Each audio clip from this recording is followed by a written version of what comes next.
ভক্ত একটি তুলসী পাতা আর এক গণ্ডূষ জল নিয়ে যদি একে মনে এক প্রাণে নমো গোবিন্দায় নমো বলে নিবেদন করে দিতে পারে, তাহলে আমি সেই ভক্তের কাছে ফিরিয়ে যাই। এই কথা শুনে অদ্বৈত ঠাকুর কি করলেন? সুরধনী গঙ্গায় গিয়ে একটি তুলসী পত্র আর এক গণ্ডূষ জল নিয়ে এক মনে এক প্রাণে নমো গোবিন্দায় নমো বলে নিবেদন করে দিলেন। যেই যা নিবেদন করে দিয়েছে বাবা, তারপরে যেটা হলো দেখে অবাক হয়ে গেল। আচ্ছা মা বলুন তো, কোন উঁচু জায়গা থেকে জল বেয়ে যদি নিচের দিকে বয় আর সেই জায়গায় যদি কোনো পাতা ভাসিয়ে দেয়, তাহলে পাতাটা কোন দিকে যাবে? কোন দিকে যাবে? উপরের দিকে যাবে, নিচের দিকে যাবে, এটা স্বাভাবিক।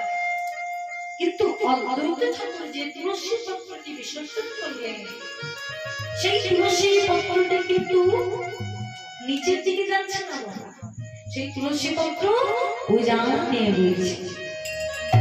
কেন?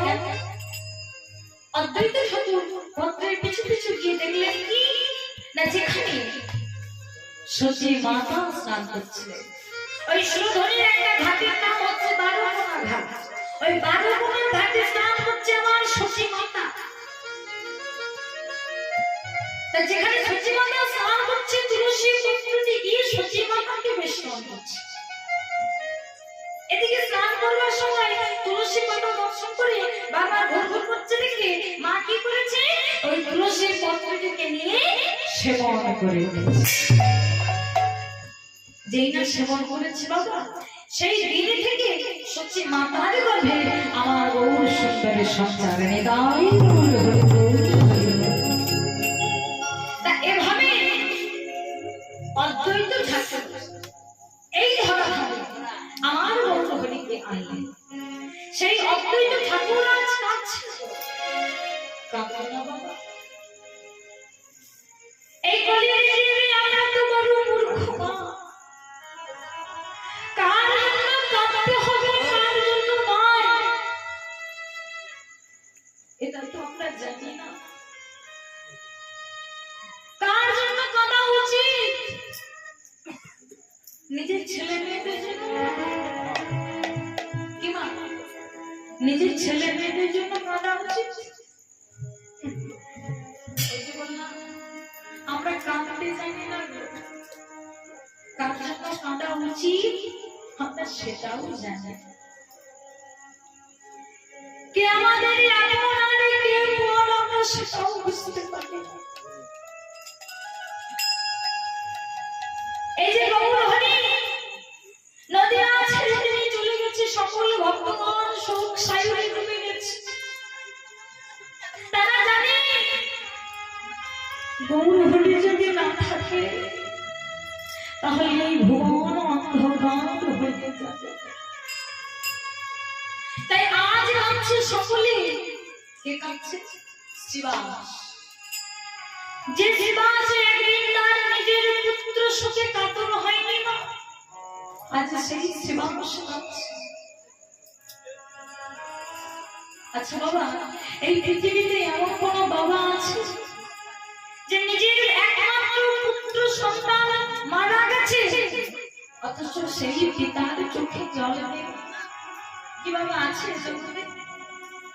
এমন কোন পিতা নেই যে আমার পুত্র সন্তান মারা গেছে অথচ আমি হরিনাম করব?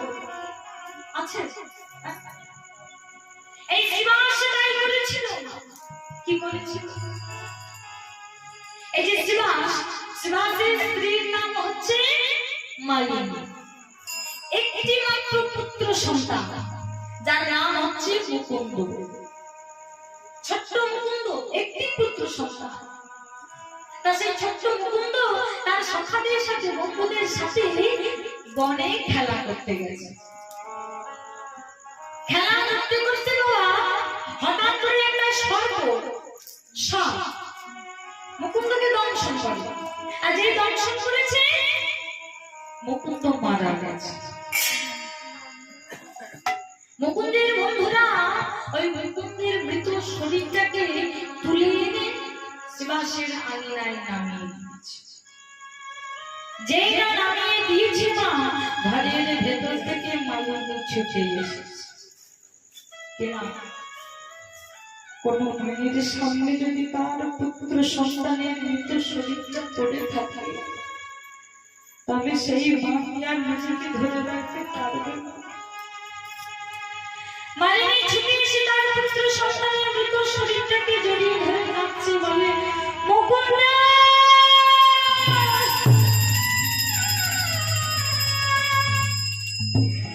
একবার কথা বল, মুকুন্দ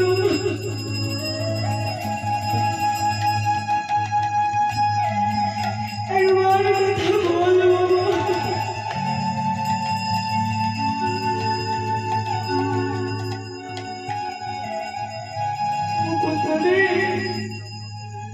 তুই ছাড়া যে আমার আর মা বলা পাখি কেউ নেই।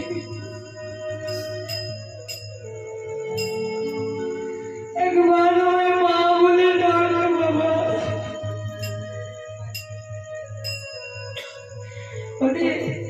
তুই কি জানিস না, তুই ছাড়া এই জগতে মা বলে ডাকবার তুই আমার যে আর কেউ নেই। হে ভগবান, তুমি আমায় কিনে দেখালে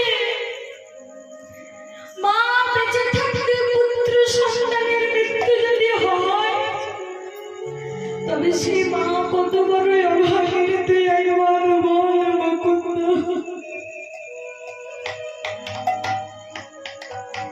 একবার মা বলে ডাক বাবা, একবার মা বল। কে আর মা ডাকবে আমায়, কে আসবে আমার কোলে ছুটে।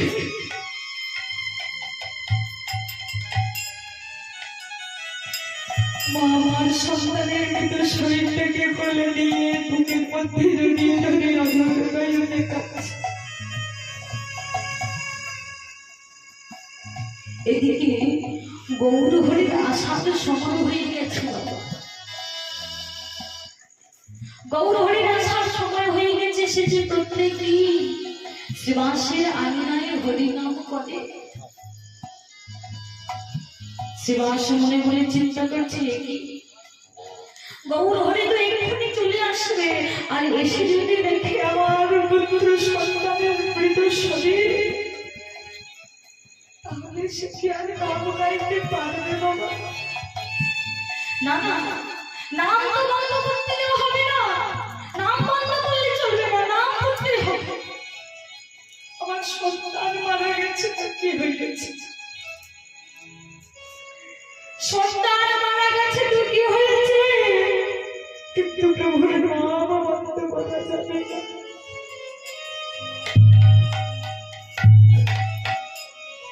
কতটা ভালোবাসলে এমন একটা কথা বলা যায় না, কতটা আপন করে ভালোবেসে এইরকম একটা কথা বলা যায়?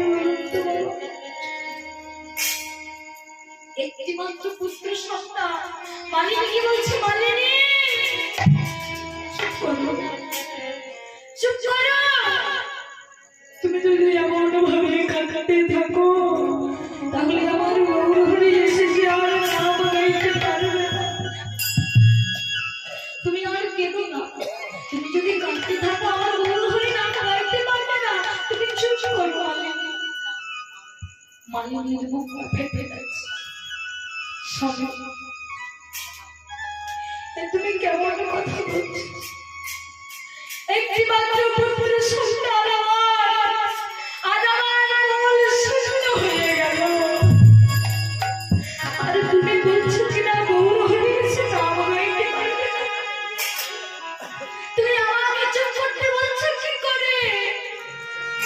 বলো, জগতে এমন কোন মা আছে যে কোলে মৃত সন্তানকে নিয়ে বসে চুপ করে থাকতে পারে? আমি পারবো না। আমার সন্তানকে কোলে নিয়ে আমি চুপ করে বসে থাকতে চোখের জল যে আর আটকাচ্ছে না। প্রভু আমার বলছে মালিনী, তুমি যদি চাও তুমি কাঁদতে পারো, তবে এখানে আমি না মাঝে বসে বসে কাঁদলে হবে না। তুমি যাও ঘরের ভেতরে দরজা বন্ধ করে কাঁদো, যাতে তোমার কান্নার আওয়াজ আমার গৌর হরি না শুনতে পায়, যাতে আমার গৌর হরি বুঝতে না পারে যে তুমি কাঁদছো, যাতে তোমার কান্নার জন্য আমার গৌর হরির নামে কোনো ব্যাঘাত না ঘটে। স্বামীর কথা মতো মৃত সন্তানকে কোলে নিয়ে মালিনী ঘরের ভেতরে দরজা বন্ধ করে বসে বসে কাঁদছে।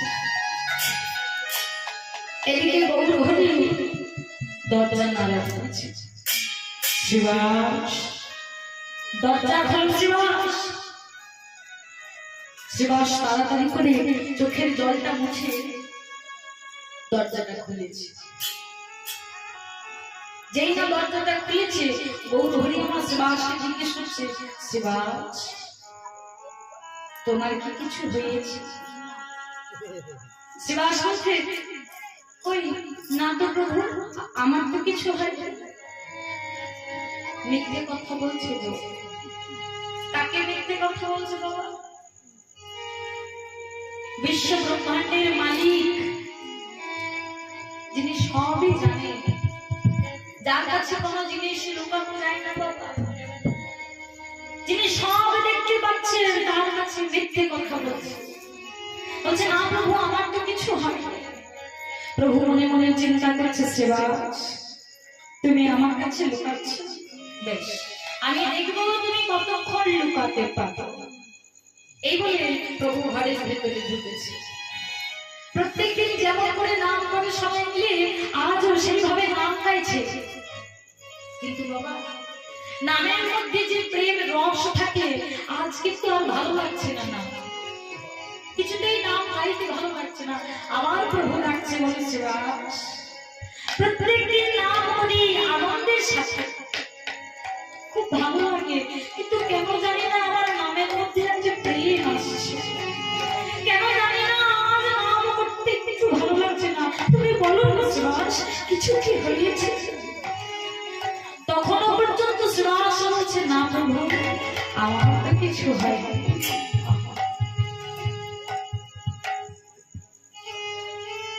কত বড় হৃদয় হলে এমন কথা বলা যায়?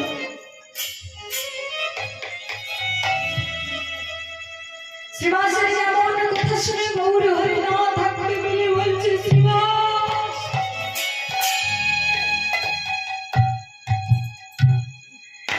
এই জগতের মানুষ ভগবানকে ভালোবাসে শুধু নিজের জন্য।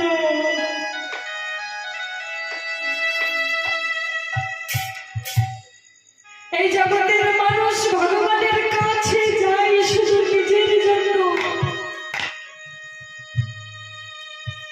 নিজেদের চাওয়া পাওয়ার জন্য ভগবানকে ভালোবাসি আমরা, স্বার্থের জন্য ভালোবাসি। এই জগতে এমন কোন মানুষ নেই না যে স্বার্থের জন্য নয়, প্রকৃত মন থেকে ভগবানকে ভালোবাসি। গৌর হরি কেঁদে কেঁদে বলছে, তুমি নামকে এত ভালোবাসো, তোমার একটি মাত্র পুত্র সন্তান ঘরে পড়ে আছে, তুমি কিনা তার শোকেও কাটানো হবে না। শিবাস বলে, কাঁদতে যদি হয় তবে হরি নামে কাঁদো, কাঁদতেই যদি হয় তবে প্রভুর নামে কাঁদো,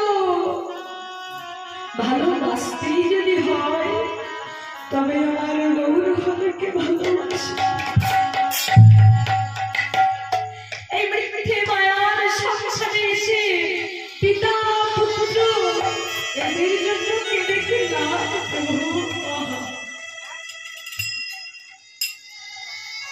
এই কথা আমি জানি প্রভু, তাই তো আমার পুত্র সন্তান মারা গেছে, কি হয়েছে আমি তাই বলে নাম বন্ধ করতে পারি না প্রভু। সুবাসের মুখে এই কথা শুনে প্রভু আমার বলছে, ও সুবাস, তুমি তো বুঝতে পেরেছ, কিন্তু মালিনী তো বুঝতে পারেনি। সে যে কাঁদছে, ঘরের ভেতর থেকে মুকুন্দের মৃত শরীরটাকে এনে আমিনার মাঝখানে রেখে মালিনীকে সান্ত্বনা দিয়ে গৌর হরি আমার যেই না সেই মৃত সন্তানের গর্ভমূলে দৃশ্যমান দিলেন, সঙ্গে সঙ্গে সেই সন্তান জীবিত হয়ে উঠল। জীবিত হয়ে যেই না উঠে দাঁড়িয়েছে, মা তো মৃত সন্তান ফিরে এসেছে দেখে মায়ের বুকটা ভরে গেছে, তাই ছুটে গিয়ে জড়িয়ে ধরেছে মালিনী তার সন্তানকে। মুকুন্দ কোথায় চলে গিয়েছে, একবার একবার ওই মা বলে যাও। মা কে? মা কারা? তুমি আমার মা নও, আমি তোমার পুত্র সন্তান নও। গৌর হরি এটাই আমাদেরকে বোঝাতে চাইছে। এই যে আমরা এই জগতে বলে থাকি মা, মাসি, পিসি, পিতা, পুত্র, কন্যা, বন্ধু, আমরা কিন্তু কেউ কারোর নই বাবা। আমাদের কারোর কোনো সম্পর্ক নেই। যতক্ষণ পর্যন্ত দেহে প্রাণ রয়েছে ততক্ষণ পর্যন্ত সম্পর্ক। যেই না দেহ ছেড়ে প্রাণটা চলে যাবে, আমাদের সবার সম্পর্ক ছেন্ন হয়ে যাবে। তাই বলছে, কে মা? কারা? তুমি আমার মা নও, আমি তোমার পুত্র নই। তাই তুমি আমার জন্য মিথ্যে কেঁদো না। কাঁদতে যদি হয় তবে গৌর হরির জন্য কাঁদো, কাঁদতে যদি হয় তবে হরি নামে কাঁদো। মিথ্যে মায়ার সংসারে এসে এই মায়ার জালে জড়িত হয়ে আমার আমার বলে কেঁদো না, তবে তোমার চোখের জল বিফলে চলে যাবে। যেই না এই কথা বলেছে, মালিনীর চৈতন্য হয়েছে, মনে মনে চিন্তা করে দেখে, এই জগতে আপন যদি কেউ হয় তবে একমাত্র আমার গোবিন্দ ছাড়া কেউ আপন নয়। তাই সবাই মিলে একসাথে দুটি বাহু তুলে কৃষ্ণ নাম করে তারা গাইছে। এই জগতে পৃথিবীকে শিক্ষা দিয়ে বলছে, তোমরাও কাঁদো, কৃষ্ণ নামে কাঁদো। এই জগতে আপন বলে অন্য কেউ নয়, একমাত্র আপন আমার গোবিন্দ। তাই দুটি বাহুগুলো সবাই একসাথে গাইছে। কি গাইছে? হরে কৃষ্ণ কৃষ্ণ কৃষ্ণ কৃষ্ণ হরে হরে, হরে রাম